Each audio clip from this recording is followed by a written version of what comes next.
Praticando Mindfulness. Exercício 1. O som do silêncio. Esse exercício é muito importante, porque vivemos numa agitação contínua e constante. A todo momento estamos a pensar e a ouvir barulhos de todos os lugares. Por isso, é muito importante fazermos pequenas pausas. Convido-te a procurar um lugar tranquilo, confortável para ti.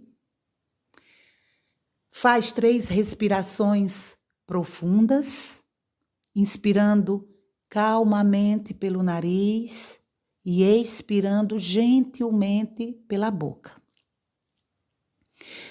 Depois, após as respirações, permanece durante 1 a 2 minutos em silêncio a ouvir todos os sons, seja do próprio corpo ou do ambiente onde estás. Mantenha o teu cérebro atento aos sons. Podes ficar de olhos abertos ou fechados. Passados os 1 ou 2 minutos, faz uma última respiração e anota num papel tudo o que conseguiste ouvir.